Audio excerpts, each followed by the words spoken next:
What about love? Sometimes you can do everything right and still not get the result. We always knew we were loved. There's never a question that we were loved as loving each other, loving mom and dad, being loved by mom and dad, and mom would always keep on to make sure you're loving yourself. I remember breakups, heartbroken. She'd let us mourn. She was a great ear, very sensitive ear to that kind of to pains like that, broken hearts. But only for a day. After a day, she'd crank up the AC/DC, man, and go like, now, get up. You're worth it. Her loss. Come on, get out of bed. Come on. Quit moping. Lift your head up. Come on, buddy. We got this. Her loss. Give you the day. No more than that. Our love in the family was physical. My mom and dad married 3 times, divorced twice to each other. They fought. I got a great story in Green Lights of them fighting and my mom bashing and breaking my dad's nose with the phone, him getting angry, her pulling a chef's knife out, him dancing around, dodging these blades and then grabbing a ketchup bottle and like a matador going, touche, and splattering her with it. She's getting it out of her. I was just getting so damn mad. I'll cut you from your cocktail and go over that. Touche. And finally her getting so frustrated, throwing the knife down, crying, both of them crying, coming together, embracing, going to the floor on the linoleum kitchen floor and making love. No grudges. No grounding. You get in trouble, which we did. 1, we were always guilty when we got in trouble, but it was corporal. It was take your licks. Get it over with, take your licks. We're not gonna ground you because that'd be taking away your time, and your time is the most valuable thing you got. So take your licks. You're not gonna get injured. It's gonna hurt, and don't yell, because if you yell, one of the licks, you're gonna get another one. Licks. Licks with a belt. I can't, I hate, and lying were 3 things that you got in trouble for. If I said I can't, my dad's teeth would just start to go, excuse me? You sure you're not just having trouble? I remember this one time I was going out to do my chores Saturday morning to mow the lawn, and I couldn't get the damn lawnmower to start. Checked everything, couldn't get it started. I'm going inside, I said, Dad, can you help me out? I can't get the lawnmower started. And he turned around, I saw his molars and went, and he got up, walked with me through the kitchen, through the garage, out the backyard, went to the lawnmower, messed around, pulled a couple things out, after about 10 minutes, boom, cranked it. And while the lawnmower was running right there, he came over to me and bent down and looked me in the eye and he goes, see, son, you were just having trouble. I said, I hate you to my brother, because I heard the word at school and I thought it could make me feel like I was older. I thought it was like a teenage soap opera thing, and I was only 9. So I threw it out there one day at my own birthday party. I said to her, I hate you. And my mom, stopped the entire party. 40 kids my age in the backyard, stopped it. My birthday. Stopped it. Pulled me around the side of the house and he said, what did you say? You don't ever use that word, especially to someone in your family. Gave me licks on the side of the house. And then went around, she said, dry your tears, resume, birthday party's back on. Don't ever use that word, especially to someone in your family. So what did I learn from don't say can't? That if you're unable to do something, you can, even if you can't pull it off, you can go find help, which means you were just having trouble. What did I learn from getting a butt whooping for saying I hate you to my brother? Well, what I was learning is the antonyms to those words, because saying I can't, lying, and saying I hate you were bringing me pain. So the opposite must bring pleasure, right? Tell the truth, love, and believe that you can. Those were the values, how I remember them getting instilled in me. And to this day, I still have them. Trying to transfer them to my kids as well in a different way than my parents did. But I still not even intellectually have them. They're in my being now. So the love was tough. The love was physical. We hugged 999 times more than the hands soothed much more than they hurt. 999 times out of 1,000.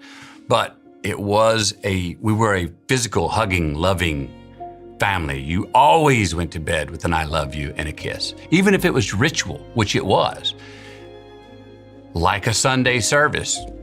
Gotta wake up. Even if I'm not listening to the damn preacher, I'm being subconsciously reminded that you should take a day out of the week to be, at the most, number 2. That you should go get humbled and say thank you to a higher power, and thank you for the things that you have in your life, and thank you for the people you have in your life, and helping those people double down on those great attributes that they have. So the love was all there. I'm happy to say that I have people, after that story I told about my mom and dad with the knife and the ketchup, people come and they, oh my God, I'm so sorry about your child. You had therapy. I'm like, no. And please, if you don't mind, I feel like you're trespassing a little bit by coming out of the gate saying, oh my God, you were abused. No, I wasn't abused. And I never felt like I wasn't loved. Again, I felt like I let my parents down those times. Did I fear my parents? Yep. Are there a lot of things I did not do as a kid that I should not have done for fear of the consequences? Yep.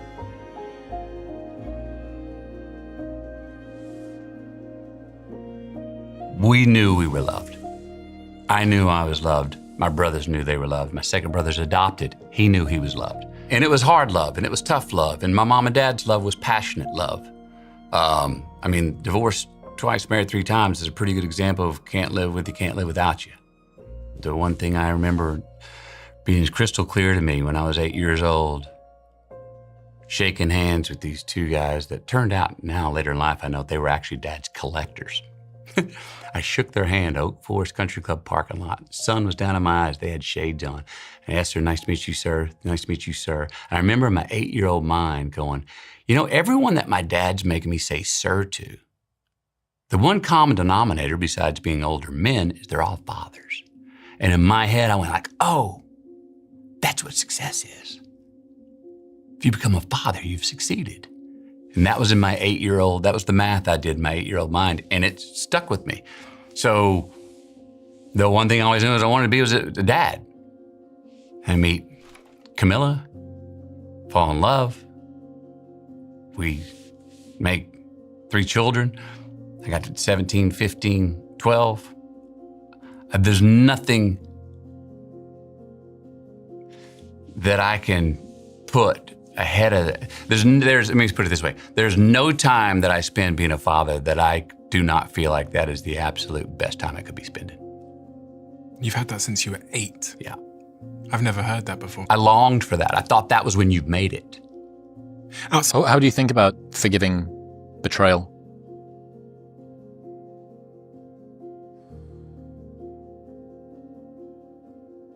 I think of when I've been betrayed.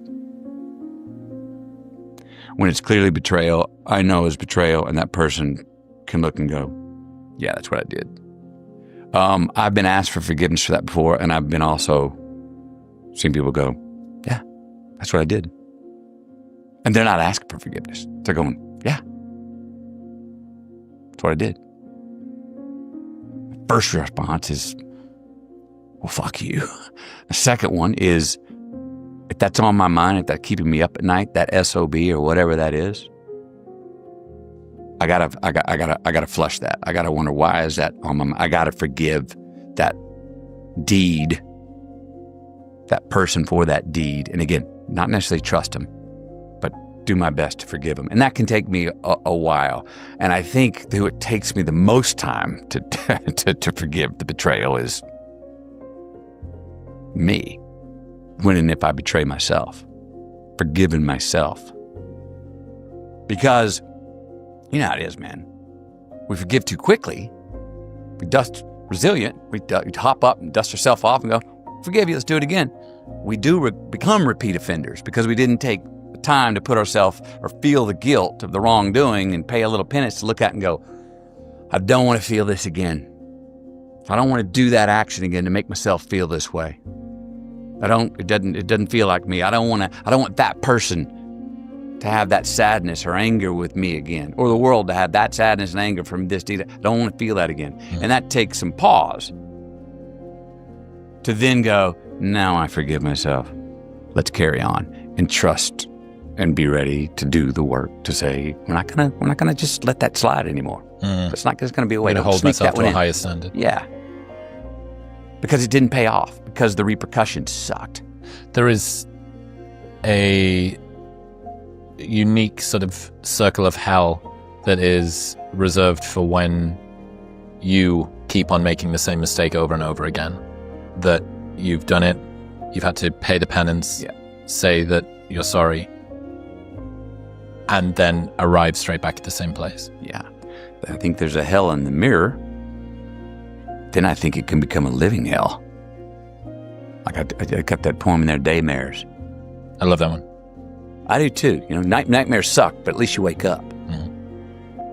And they're over. It's the ones that stick with you when you wake up and go through your day that are right there. Those are the ones. That's the living hell. Yeah. I think that's what you're talking about. And you repeat offend enough, word gets out. The circles gets out. People doubt you on your approach. You're like, yeah, but don't do this for this guy. I mean, all of a sudden, you're going places and you got to look over your shoulder. You got to see who's there that I didn't pay back. Who do I owe? What bridge did I burn? What person did I betray to get where I am?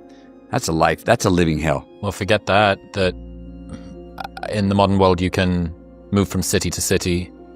At least you can, in some regard, leave your reputation behind. This was one of the issues of the West, right? This was how the snake oil salesmen were able to keep going, because they would bounce from town to town. Right. However, if you lose your reputation with yourself, if you no longer trust you, I don't keep my own word. I know that I'm not a trustworthy person. I keep making promises to myself and to other people, and I keep on breaking them. I keep doing something that hurts other people, or the same person. They don't trust me anymore, and I don't trust me anymore. And you're 100% right. It all comes back to being a very personal act. And what some people would say, that person's acting selfishly. No, they're actually being incredibly unselfish, I think, because they're pinning themselves in a living hell and having to look in the mirror and going, I don't trust you. I don't respect you. Now, how long? And I know some people that can sleep quite well with that existence. I don't know how long they can do it.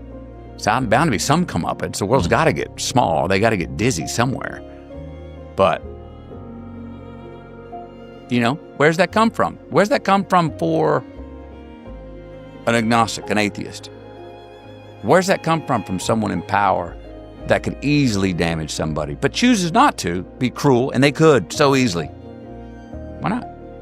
Where's that? What's that moral compass of some sort of fairness or integrity that keeps someone having that kind of character, even though they may not believe in God or religion? That's why I'm saying this. Is it about belief? Yeah, the book's about belief. That's what I'm peddling here. I need more of it. I personally believe in God, but the whole thing's not for people that just believe in God. Believe in trying to pursue your better self, transcend itself. If you believe in the future, you believe in your kids, you believe in the past, something. Don't know what that is? Ask yourself what you die for. Start there.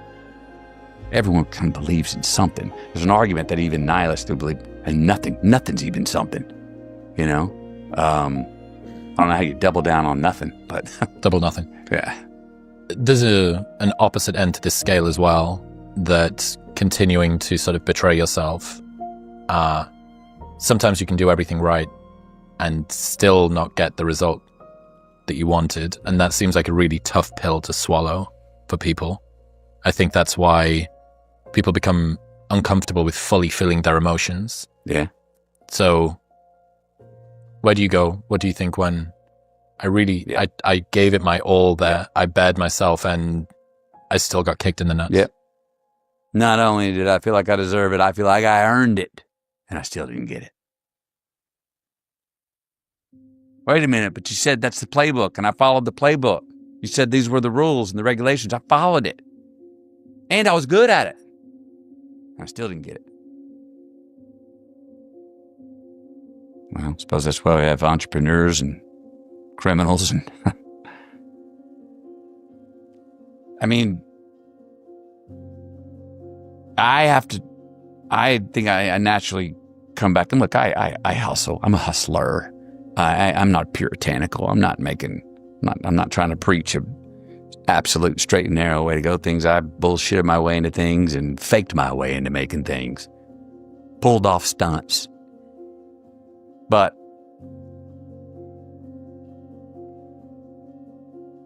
I've never been able to really live with, by hook or by crook, I'll get it how I can get it. I'll lie, cheat, and steal to get it. I got the prize, and I'm still okay. I got it. My own shadow chases me down in the middle of the night, and those nightmares do become my own daymares. Now, the going for it and not getting it, which we see a lot now. Right now, I think we're living in times where one of the indirect examples we'll see from some leadership is,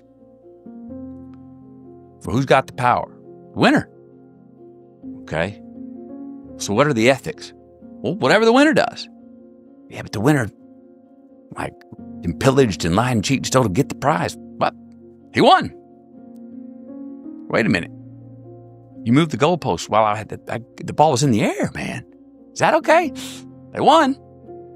And I'm not buying to say, I'm not ready to purchase that. Okay, that's just how it is. And I'm in no way foolish enough to think that everybody out there is on their best behavior. No, me neither. But I'm not ready for just, hey, however you can pull it off and however many people you crumple along the way, there ain't no rules, regulations. Oh, and actually, if you do follow the rules, you're a sucker. Fuck you. What's the game for then?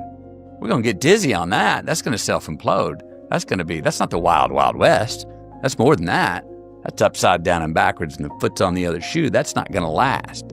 That doesn't have any long-term ROI for us personally or collectively as humanity, I don't think. So we've got to police that ourselves. You know? And I think that's my hunch, is that we start with that. Everyone, no matter how much they're thinking globally or collectively, it all starts with something very, very personal.